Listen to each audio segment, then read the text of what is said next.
كثيرا. أعوذ بالله من الشيطان الرجيم. بسم الله الرحمن الرحيم. أقم الصلاة إن الصلاة تنهى عن الفحشاء والمنكر.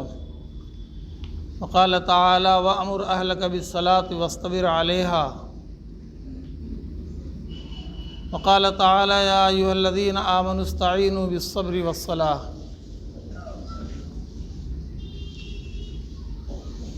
سب سے پہلے اللہ پاک کا شکر ادا کرنا چاہیے کہ اللہ رب العزت نے ہمیں آپ کو سبوں کو ایمان کی دولت عطا فرمایا ہے. وہ ایمان جس کے برابر دنیا کی کوئی نعمت نہیں ہو سکتی ہے، اور اللہ پاک کا بے انتہا کرم، اس کا احسان ہے کہ اللہ تعالیٰ نے اسلام کی دولت بھی ہم سب کو عطا فرمایا ہے. ایمان تو بنتا ہے لا الہ الا اللہ محمد رسول اللہ کو پڑھنے اور مان لینے سے، اور اسلام پر چلنے والوں کو 4 چیزوں کا مکلف بنایا گیا ہے ایمان کے بعد. ان میں ایک نماز ہے، دوسرا روزہ ہے، تیسرا حج اور چوتھا زکوٰۃ ہے. ان 4 میں سے ایمان کے بعد 2 چیزیں ایسی ہیں جن میں کسی کو مستثنیٰ نہیں کیا گیا ہے، سب پر فرض ہے. یعنی نماز اور روزہ، اس میں کوئی فرق نہیں کیا گیا ہے کہ وہ ایمان والا کیسا ہے، مالدار ہے، غریب ہے، بیمار ہے، صحت مند ہے. یہ دونوں تو کرنا ہے. نماز تو پوری زندگی ہر ایمان والے کو پڑھنا ہے، چاہے جیسا بھی ہے. بیمار ہے تو پڑھے گا، صحت مند ہے تو پڑھے گا، مالدار ہے تو پڑھے گا، غریب ہے تو پڑھے گا. اگر کسی وجہ سے نماز کے شرائط کے مطابق نہیں پڑھ سکتا ہے تو جیسے ہو سکتا ہے ویسے پڑھے گا. اگر کوئی ایسی مجبوری لاحق ہو جائے کہ وقت کے اندر نہیں پڑھ سکتا ہے تو پھر بھی پڑھے گا. روزہ کا بھی وہی حال ہے. اگر روزہ میں کوئی مجبوری ہو گئی، نہیں رکھ سکتے ہیں، سفر میں ہیں، بیمار ہیں، یا عورت ناپاکی کی حالت میں ہے تو ان حالت میں، ناپاکی کی حالت میں وہ روزہ نہیں رکھے گی، لیکن معاف نہیں ہے. جب وہ پاک ہوگی رمضان کے بعد تو پھر اس کو وہ قضا روزہ رکھنا ہوگا. اگر مرد کسی مجبوری میں روزہ رمضان المبارک کا نہیں رکھ سکتا ہے، بیمار ہے، سفر میں ہے، تو اسے بھی حکم ہے کہ اب تمہیں بعد میں رکھنا ہوگا، معاف نہیں ہے. یہ 2 احکامات تو ایسے ہیں جو ہر ایمان والے کو کرنا ہے، پوری زندگی کرنا ہے. لیکن 2 احکامات ایسے ہیں جو مخصوص ہیں پیسہ و مال والوں کے ساتھ. زکوٰۃ اور حج ہیں تو یہ بھی اسلام کے ارکان، لیکن وہ ان لوگوں کے اوپر ہیں جن کو اللہ رب العزت نے ایک مخصوص انداز میں، مخصوص مقدار میں دولت عطا فرمایا ہے، پیسہ عطا فرمایا ہے. ان پر زکوٰۃ فرض ہے، ان پر حج بھی فرض ہے. اور ایسے سب نہیں ہیں، ایسے زیادہ بھی نہیں ہیں، ایسے لوگ کم ہیں. زیادہ وہ لوگ ہیں جن کے پاس دولت کی فراوانی نہیں ہے، مال کی زیادتی نہیں ہے. تو یہ 2 ارکان سے وہ بچا دیے گئے ہیں کہ وہ غریبوں پر یا کم پیسہ والوں پر جو نصاب کے مالک نہیں ہیں ان پر یہ زکوٰۃ اور حج فرض نہیں ہے، لیکن پھر بھی وہ اسی درجے کے مسلمان ہیں جس درجے کے وہ مسلمان ہیں جو سب کا سب ادا کرتا ہے. یہ نہیں کہا جا سکتا کہ ایک آدمی حج بھی کرتا ہے، زکوٰۃ بھی دیتا ہے، نماز بھی پڑھتا ہے، روزہ بھی رکھتا ہے تو وہ اس سے بڑھا ہوا ہے جو صرف نماز پڑھتا ہے، روزہ رکھتا ہے، لیکن زکوٰۃ اور حج نہیں کر سکتا ہے، اس سے بڑھا ہوا نہیں ہے۔ اللہ تعالیٰ نے اس کو حج کا مکلف ہی نہیں بنایا، اللہ نے اس کو زکوٰۃ کا مکلف ہی نہیں بنایا، اس لیے فرق نہیں ہے، سب برابر کے مسلمان ہیں اللہ کی نظر میں۔ تو ان 4 ارکان میں توحید کے بعد، ایمان کے بعد، اللہ کو مان لینے کے بعد، اللہ کے نبی رسول اللہ صلی اللہ علیہ وسلم کی رسالت کی گواہی دینے کے بعد سب سے پہلی عبادت جو فرض ہے وہ ہے نماز۔ اسلام کا پہلا رکن ہے نماز۔ 10 سال کی محنت کے بعد جب دلوں سے بت نکلے، اب دل میں اللہ کو بسانا ہے، تو اللہ تعالیٰ نے اپنے محبوب ہم سب کے آقا و مولا احمد مصطفیٰ محمد مصطفیٰ رسول اللہ صلی اللہ علیہ وسلم کو آسمان پر بلایا ہے نا۔ یہ رجب المرجب کا مہینہ ہے، میں سوال نہیں کر رہا ہوں اس لیے کہ میں جانتا ہوں، کبھی کبھی میں پوچھتا ہوں کسی بچے سے، چھوٹے سے بچے سے، صرف امتحان کے طور پر کہ آج کون سی تاریخ ہے، تو فوراً 20ویں تاریخ بتاتا ہے۔ آج 18 کیا ہے وہ فروری، فوراً بولے گا۔ حالانکہ میرا مقصود یہ ہوتا کہ ذرا ہم دیکھیں کہ اپنی ہجری تاریخ بھی کسی کو یاد ہے۔ میں آپ کا امتحان تو نہیں لے سکتا ہوں، آپ بڑے ہیں، لیکن مجھے ایسا لگتا ہے کہ اپنی ہجری تاریخ مسلمانوں کو بھی بہت کم یاد رہتی، اس لیے کبھی کبھی میں اس کا ذکر کر دیتا ہوں تاکہ یاد تازہ ہو جائے۔ یہ رجب المرجب کا مہینہ ہے نا، اور اس مہینے کے بعد والا مہینہ وہ حلوے والا مہینہ آئے گا، یعنی شب برات، اور اس کے بعد والا مہینہ بس انشاءاللہ رحمت والا مہینہ آئے گا، یعنی رمضان المبارک۔ اور اللہ کے نبی رسول اللہ صلی اللہ علیہ وسلم کا معمول مطابق حدیثوں میں یہ معلوم ہے کہ آپ رجب ہی سے ذہن میں رمضان آ جاتا تھا، آپ رجب ہی سے اللہ پاک سے رشتہ اس طرح جوڑتے تھے کہ اے اللہ پاک ہمیں اس میں برکت عطا فرما اور ہمیں رمضان تک پہنچا دے، ہمیں رمضان تک پہنچا دے۔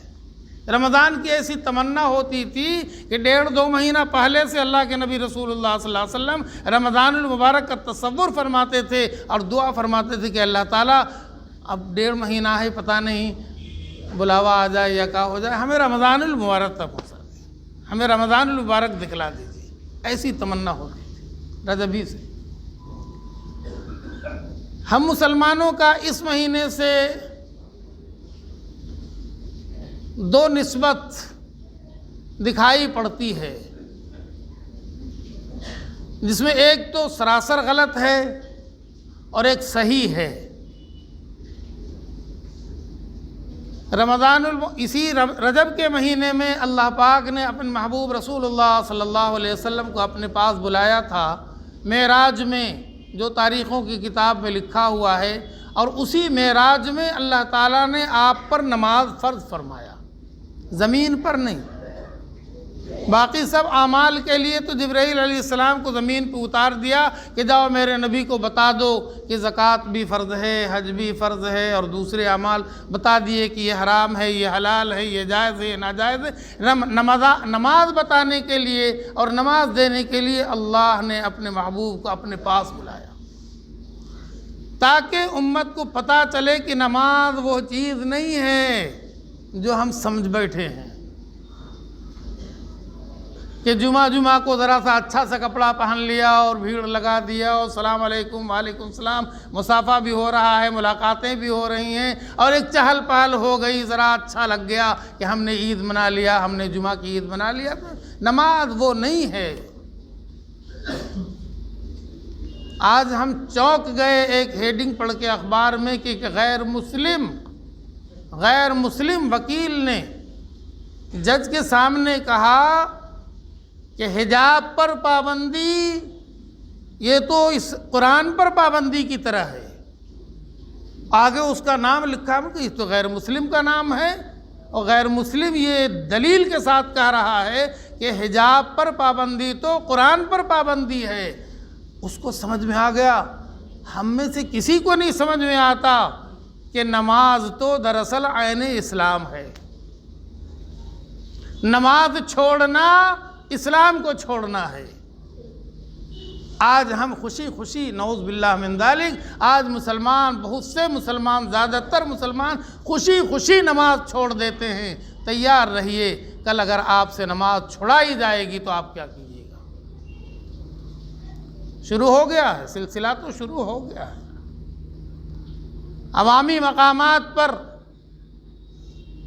سگریٹ پر پابندی نہیں ہے، عوامی مقامات پر شرابی لڑکھڑاتا گرتا ہے، پڑتا ہے، چلتا رہتا ہے، کوئی پوچھنے والا نہیں ہے۔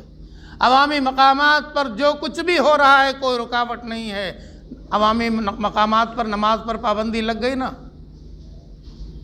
کیا کیا ہم نے؟ ہم کیا کر سکتے ہیں؟ آج عوامی مقامات پر ہماری نمازوں پہ پابندی لگائی جا رہی ہے، کل اس ملک میں اگر نماز پر پابندی لگا دی جائے تو آج ہر مسلمان سوچ لے کہ وہ کیا کرے گا۔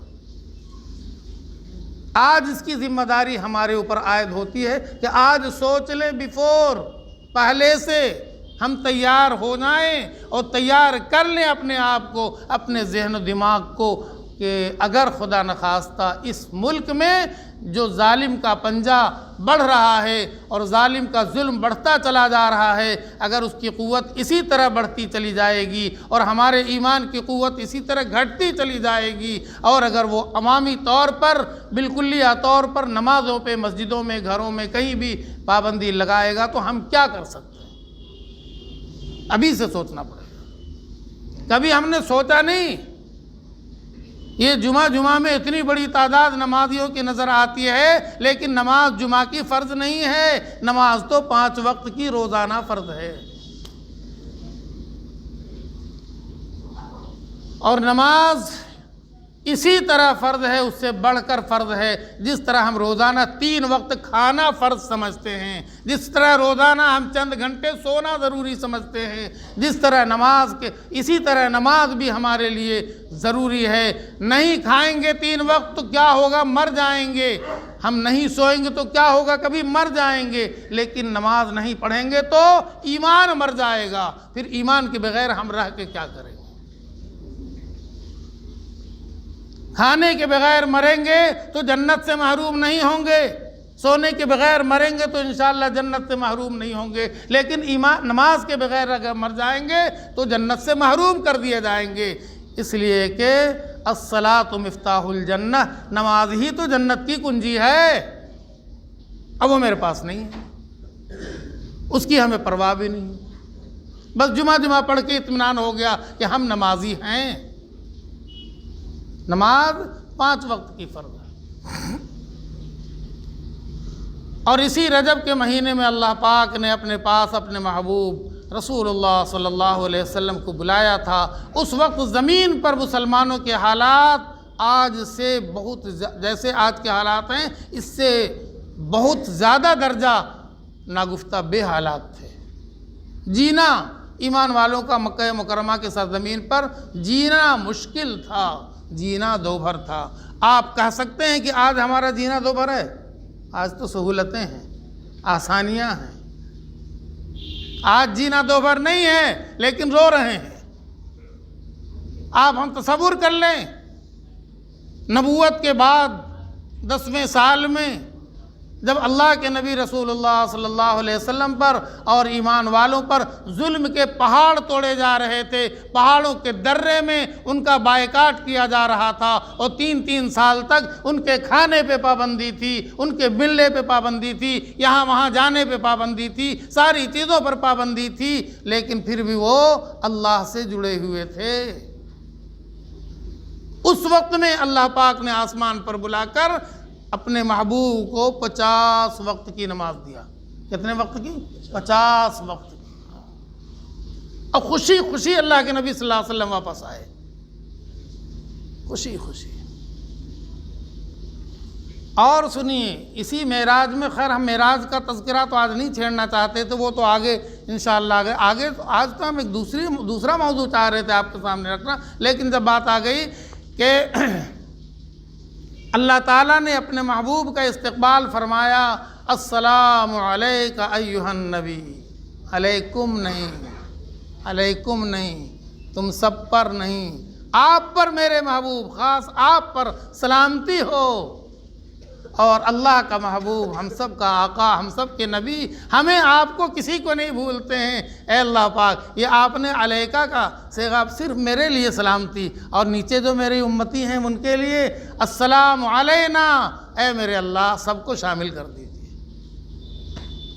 ایسا نبی ملا ہمیں، ایسی رحمت والا نبی جو اللہ کے ہاں ہے، اللہ کے قریب ہے، اور اللہ پاک اتنا خوش ہیں، السلام علیکہ، اے نبی آپ پر سلامتی ہو۔ اللہ کے نبی فرماتے ہیں یا اللہ میری امت کو بھی شامل فرما دیجئے، السلام علینا، ہم سب پر آپ کی سلامتی ہو جائے، وعلی عباد اللہ الصالحین، اور جتنے اچھے ہیں، جتنے نیک ہیں، جتنے نمازی ہیں، جتنے دیندار، اللہ سب کو سلامتی دے دیجئے۔ لے کے آئے سلامتی، اسی موقع پر اللہ پاک نے ایک عظیم الشان تحفہ عطا فرمایا۔ کاش یہ بات ہمارے آپ کے سب کے دل میں اتر جائے کہ نماز تحفہ ہے، معراج کا تحفہ ہے۔ اس کو جو ہم بھاری سمجھتے ہیں یہ ایمان کی نشانی نہیں ہے۔ قرآن نے کہا انہا لکبیرۃ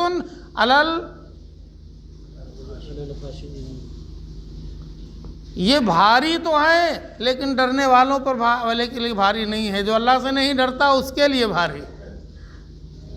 انہا لکبیرۃ الا علی الخاشعین، یہ بوجھ تو ہے لیکن اس کے لیے نہیں ہے جو اللہ سے ڈرتا، اس کے لیے تو ہلکا ہے، اس کے لیے تو نماز میں مزہ ہے، اور جو اللہ سے نہیں ڈرتا ہے اس کے لیے بھاری ہے۔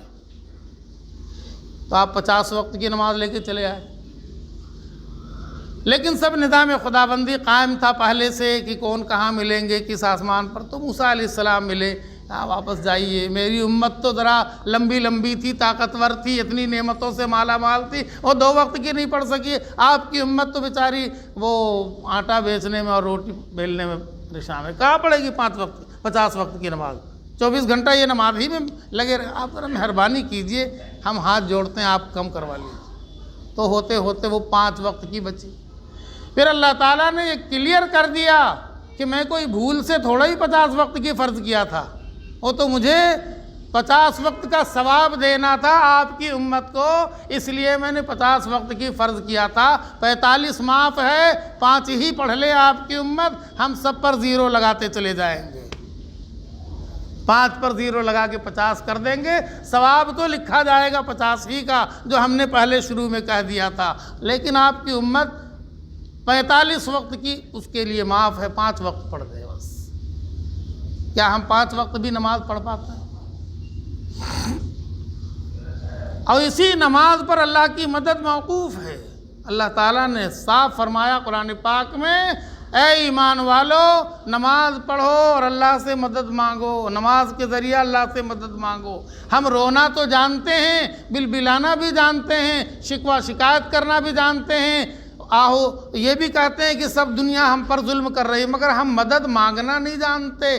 اللہ سے مدد کیسے مانگی جاتی ہے؟ اللہ خود راستہ بتا رہے ہیں، استعینوا بالصبر والصلاۃ، ظلم پر صبر کر لو اور نماز پڑھ کر اللہ کی مدد مانگ لو۔ اللہ کی مدد تو آئی ہے اور اللہ کی مدد آئے گی، ہم یہ کرنے کے لیے تیار نہیں ہوتے، جمعہ پڑھتے۔ تو رجب میں ایک چیز تو یہ آپ کے سامنے آئی کہ اسی رجب کے مہینے میں معراج نصیب ہوئی، اور معراج میں آپ پر نماز فرض ہوئی۔ مسلمان اس کو بھول گیا۔ مسلمان اسی رجب میں ایک کام اور کرتا ہے، تھوڑے کرتے ہوں گے، پہلے زیادہ کرتے تھے اب کم کرتے ہیں، سمجھ گئے؟ شاید کچھ لوگ سمجھ گئے ہوں گے۔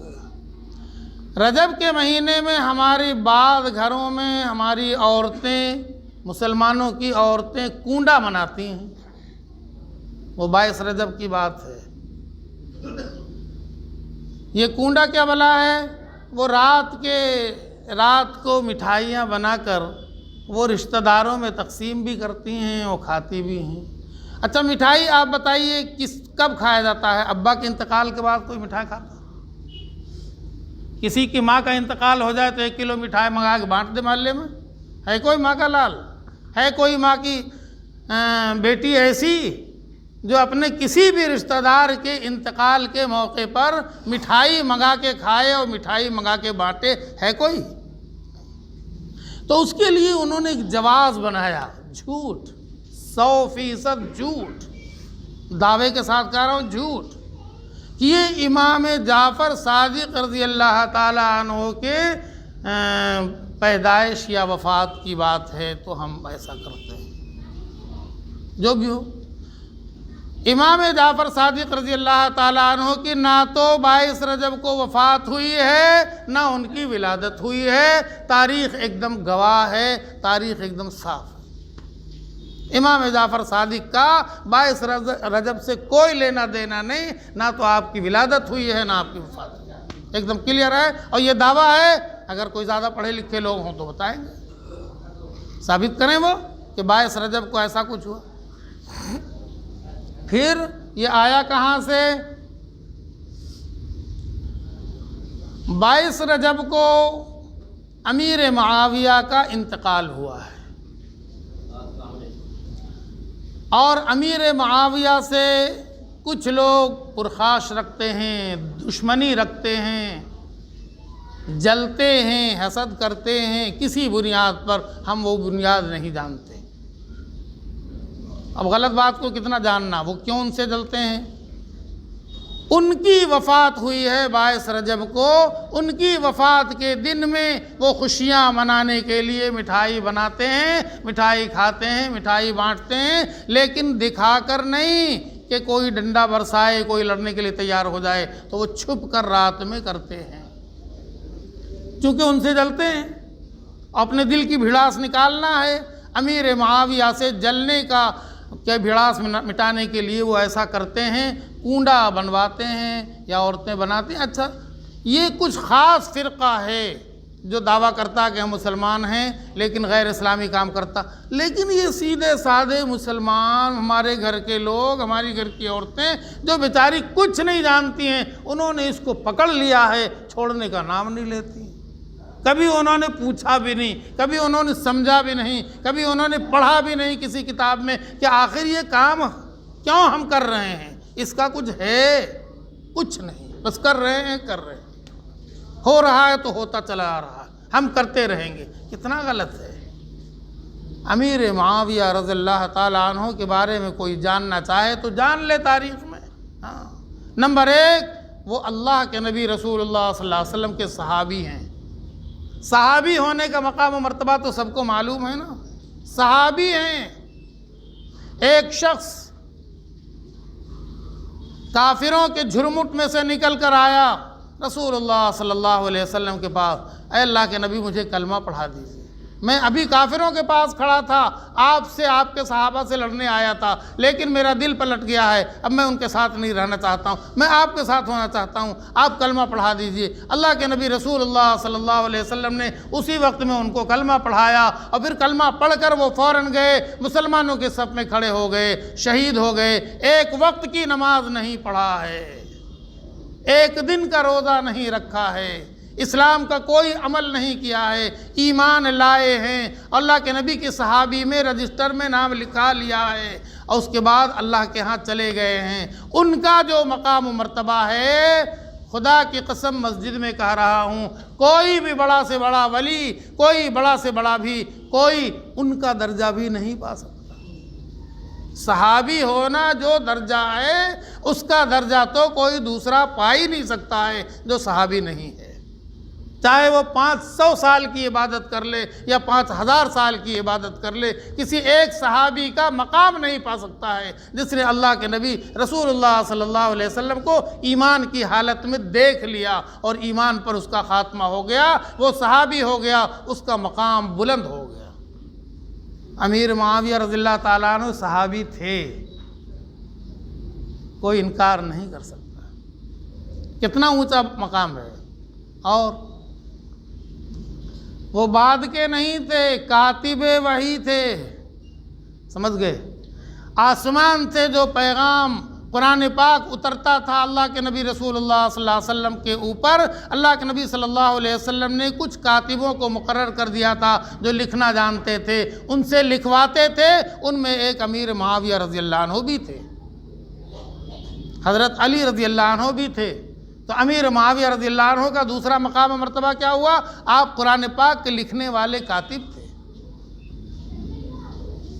اور امیر معاویہ رضی اللہ تعالیٰ عنہ کا مقام و مرتبہ کیا تھا؟ آپ صلی اللہ علیہ وسلم کے نسبتی بھائی تھے، پوری امت کے ماموں، پوری امت کے ماموں، سمجھ گئے؟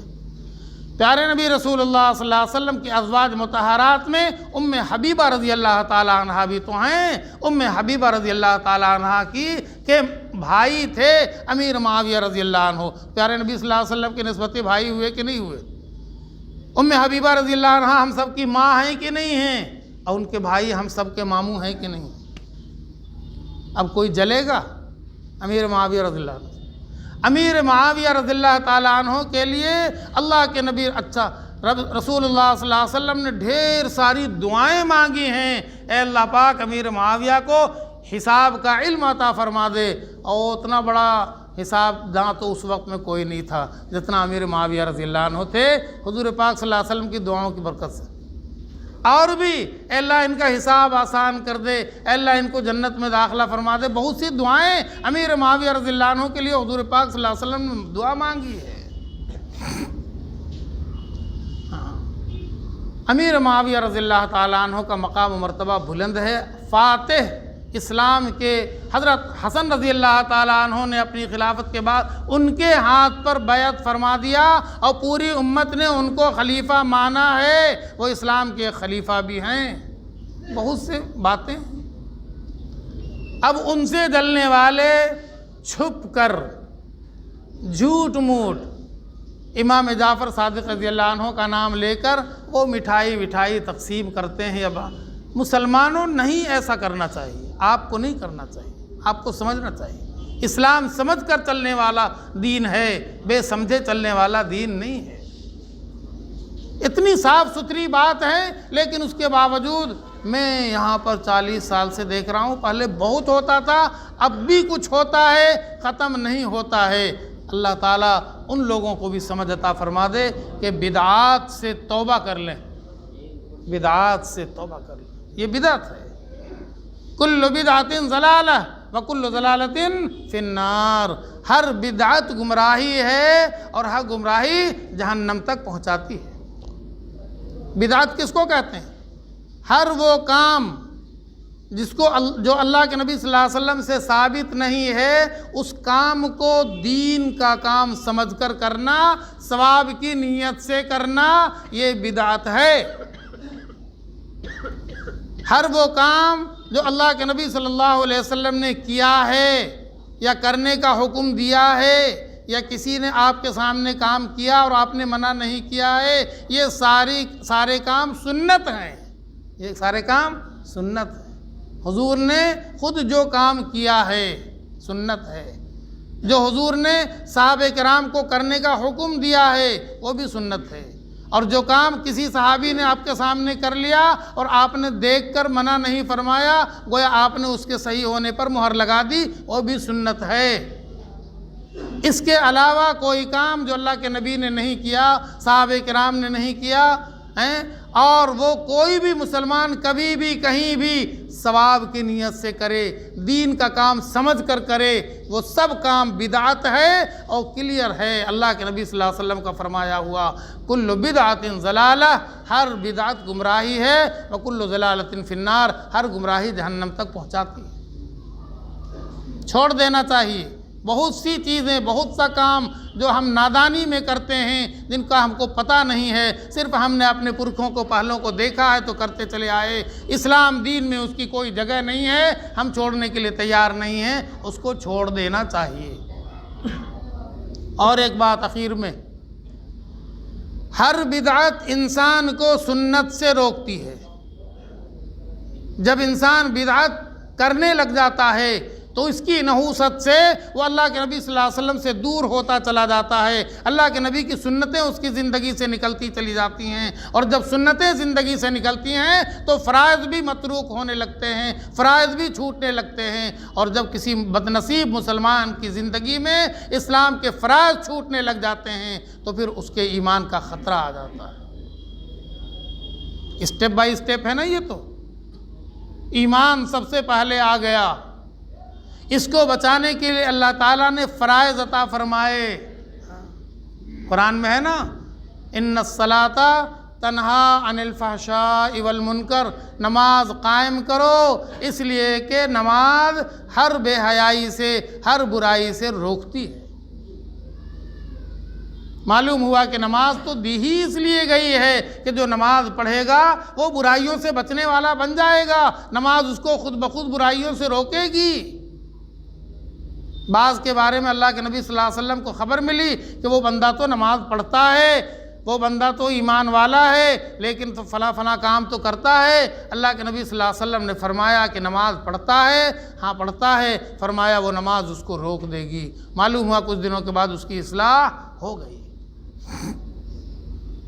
نماز پڑھنے والا بندہ نماز پڑھے گا تو شراب چھوڑے گا کہ نہیں چھوڑے گا؟ جو ہر وقت میں ناپاک رہتا ہے، بچوں کے پیشاب کو اپنے کوٹ پتلون میں بسایا ہوا گھومتا رہتا ہے، اگر وہ نمازی بنے گا تو وہ پاک رہے گا کہ نہیں رہے گا؟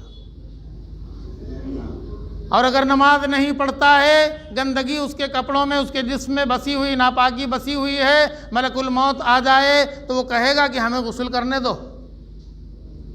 وہ کہے گا تم کوئی بارات جانا چاہ رہے ہو؟ بارات میں تو گڑی کھڑی ہے، آپ جناب غسل کر رہے ہیں، کپڑا سیدھا کر رہے ہیں، کنگھی کر رہے ہیں، 2 گھنٹہ گاڑی لیٹ بھی چلے گی بارات میں، بارات 12 بجے رات کو بھی آئے گی۔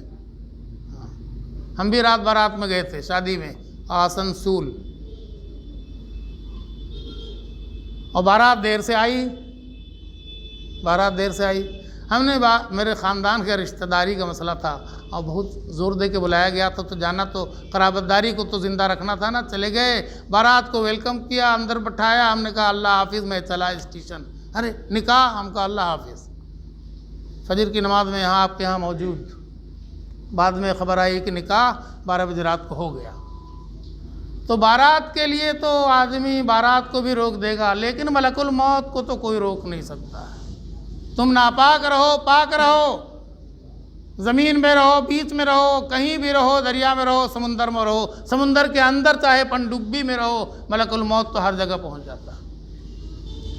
تو پھر ملک الموت کے لیے تو ہمیں پاک رہنا ہر وقت ضروری ہے۔